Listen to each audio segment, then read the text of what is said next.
Welcome to this captivating episode of Diaspora Dishes, brought to you by IOM Belgium and Luxembourg's Diaspora Insights Podcast. In this engaging series, we delve into the fascinating tapestry of the diaspora culinary traditions in Belgium and their cultural heritage. In this episode, we sit down with Fairouz, a food policy advisor at Oxfam. Get comfortable and enjoy this episode. Hello everyone, welcome to the Diaspora Dishes podcast. My name is Sumaya and today I'm here with the wonderful Fairouz. Fairouz, would you like to introduce yourself shortly? Okay, so my name is Fairouz Gazdallah. I am here today, I guess, as a policy officer on food system governance, which is a difficult word, just to say that I work around topics such as food justice for Oxfam Belgium.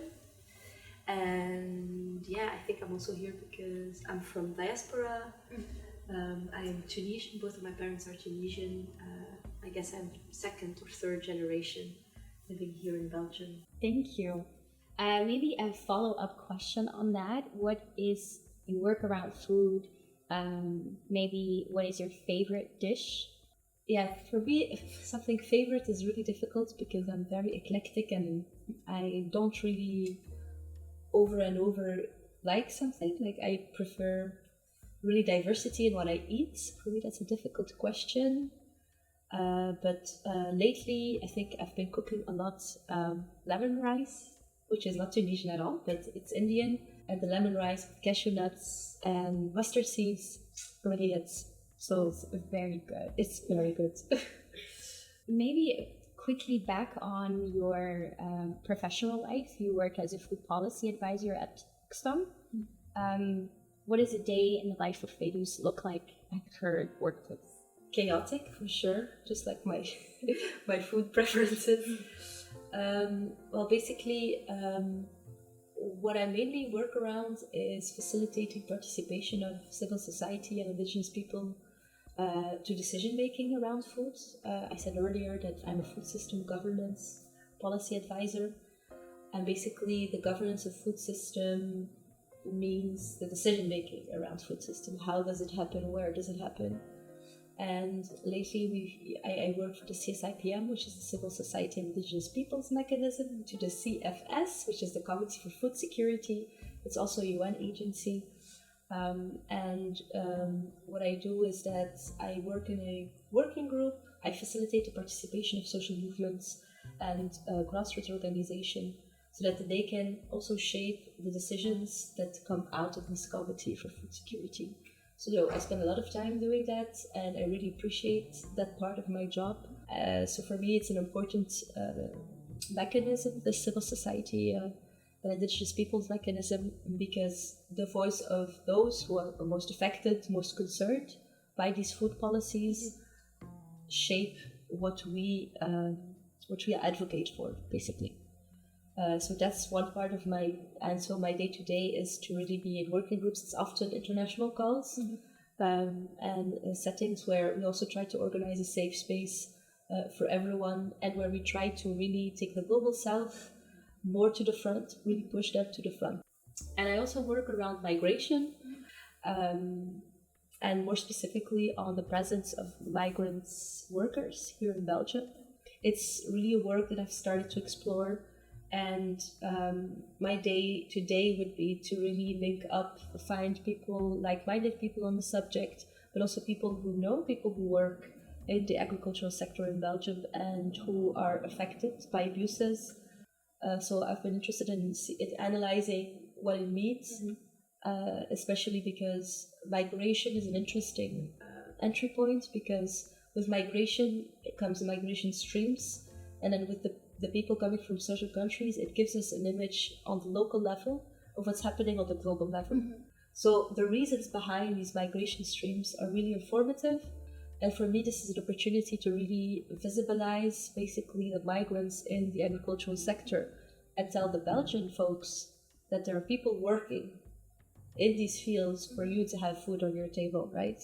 Okay, that's very interesting and also very thematic for us as well. Yeah. What are some challenges that you see in your research around migration streams? Well, basically, there's not a lot of numbers, and so the challenge in finding data is really one that comes up. There's been a lot of studies in Italy, in Spain, in Germany, and in the Netherlands. You can find a lot of reports on these questions, but Belgium is very, very low key, even though we have very similar value chains, such as the asparagus, the strawberries, the potatoes. So there are very similar food chains, these value chains. Such as in the Netherlands, but you won't find the studies or the reports. So I try to maybe find to fill that gap, but it's really an attempt because I'm not really there yet. But it's setting discussions in motion, talking with farmers, because seasonal workers are not only migrants. The status is not just for migrants, it's for right. But we see that not a lot of Belgians are interested in that status. We see that most of the people working that status are the migrants. So yeah, the challenges in that study are many, let's say, but conversations are super important to be had. So it's a balance between finding data, but also intuitively seeing and making visible the experiences of these people. That's maybe already one first step. Yeah, very, very interesting. You advocate for sustainable and fair food systems. How can diaspora communities play a role in promoting these values within their own networks and their own local communities? It's a question that I've been busy with, so I don't have like a clear-cut answer. I feel like if you ask anyone from diaspora communities about food, they will be enthusiastic. They will have memories about it. They will have very vivid experiences about food or opinions about food. Because when you move to Belgium, it's a culture shock, right? For some more than others, but specifically the food is something that you take with you if you migrate. I think it's a phenomenon of all worlds, especially if the country where you arrive only knows salt and pepper. Then you kind of have to. It becomes like a very valuable heirloom. Your food. Some people don't talk their languages, their parental ancestral languages anymore, but they will hang on to food. So it's very easy to talk about food with diaspora communities. But then the aspect of fair and sustainable is also intuitive within our communities. There is this sense of homemade dishes, of coming straight from the farm. These are concepts that are not unfamiliar to diaspora communities. They're super familiar because often we go back to our motherland. We often have families in rural areas. And so for us, something straight from the farm and from farm to fork is very tangible. We're not waiting for words such as sustainable and fair. We understand them intuitively. It's intuitive, it's personal, and it's political. And even though it sounds a bit crazy that food is super political, it is political on a personal level for diaspora communities. And sometimes you don't have control over the things that are being taken away from you, but food is something we really have control over. So to start these conversations with diaspora communities, it's been very easy. It's been very joyful. Even people always tell a memory of their grandma or their mother or their father that cooks, whatever. It's all related to love and family and community and solidarity. So it's super easy basically to make that reflection that if I have core memories of food that are related to love and solidarity, I can also make that effort in my daily life to make sure that my food is sourced from places that emanate from love and solidarity and community. So for me, diaspora communities have maybe a particular role as mediator, as bridges. And so maybe they have a role in not making amends, but making it very clear that what we do here has an impact elsewhere. And they have also, of course, a role of the narrative, of shaping the narratives around it. Yeah, because if you have the same culture of people living in, for example, flooded areas, you can be a better advocate. So they have a role of representation. You're a very engaged person. You're active in different different working groups, different organizations, but you also have a platform called Liberate the Plate.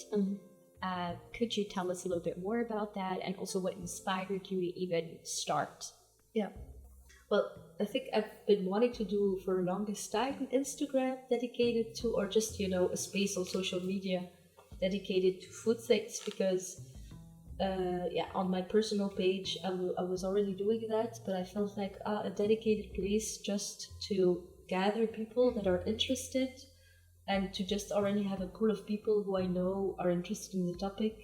I was like, let's just create a page, and so I can just drop my food farts, my food brain farts, and just be able to share them. And it's really something new, and it's really done on a random basis for me. I'm not super systematic in I have this objective and this objective, but it was just already to create a virtual space. Yeah.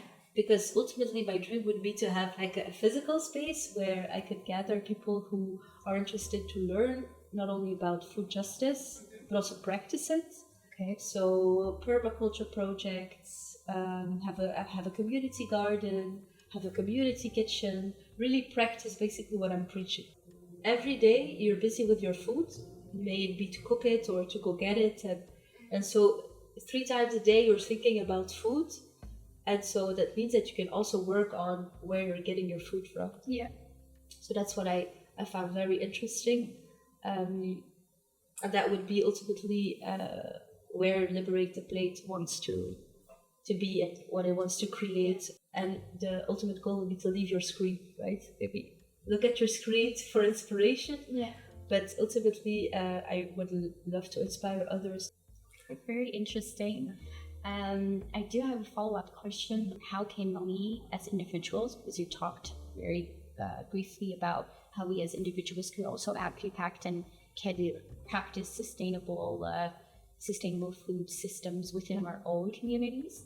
But how can we do that on an individual level? Well, what we can do as individuals, I think I also already covered it. It's really like join a community-supported agriculture farm, for example. That's something very concrete. I think a bit everywhere in Belgium you have CSAs, community-supported agriculture. I think I should look into the numbers, but there's over 80 in Flanders, if I'm not mistaken.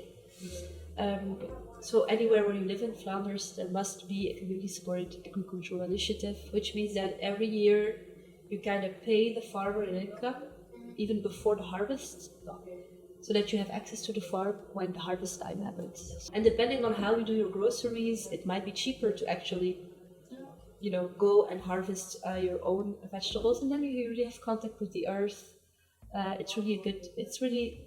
Then you have contact with the earth, you have contact with the farmer, and you're just closer to the food that you're consuming. So really bridging, basically making all these links between you and the food that you eat, make them shorter. And that can be by going to a farmer, that can also go to local stores who go to farmers, and they propose like markets, farmer markets, for example. That's one way. So consume differently, avoid supermarkets. Yeah. But look at the brand, look at the country of origin. If you are deciding to go to the supermarkets, it's really important.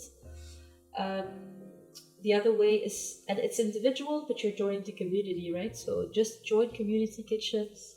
So go to these kind of spaces that create circular economies, social and solidarity economies. That's very important that you do that as an individual, but then you're part of the collective. Yeah, I'm also thinking. Yeah, I think it's also really important to cook culturally. Your cultural foods, get to know your cultural foods. Personally, I don't really cook a lot of Tunisian food. However, I do have a lot of Tunisian staple food in my house. Like I use a lot of tomatoes.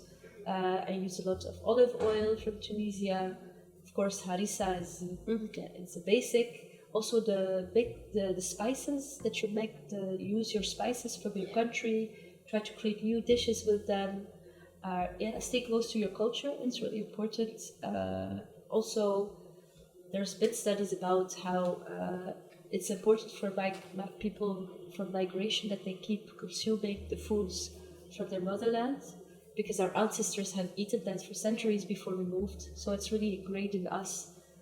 I could go on actually, but I'm looking at you. Yeah, no, because I was thinking as well, I never thought about food in that way, to consume what my grandparents or their grandparents ate for the health of my own body. I didn't think about that. Absolutely. Yeah, it's really, thank you for sharing that. Yeah. You talked about Liberate the Plate. You talked about your collective. In 5 years, what is the ideal situation with those platforms? Yeah. Ideal situation is maybe a physical space. Yes. Where I live. Yeah. I think with all these platforms or with all the work that I'm doing, I just hope that in 5 years I will not only be preaching, but that I will be part of the solution and part of community-led solutions. For me, that's very important. So yeah, ideally something in Ghent where there's a space for people to come in as they are, and where a space where nobody is judged, and where food is our common denominator, it's our common interest, is the way that we show love to each other. It sounds like a hippie commune, I know, but yeah, it is. It's kind of, it's what I have in mind, kind of. Just a place where you can be at ease, and you can inform yourself, and you can feed yourself, feed your soul, feed yourself, all of that. Thank you so much. I think that was a very beautiful note to end on. This was a very enriching podcast for myself, and I think for all the viewers who are going to watch this as well. I want to thank you for your knowledge, for sharing it with us and telling your story. Thank you so much. Yeah, thank you for the opportunity.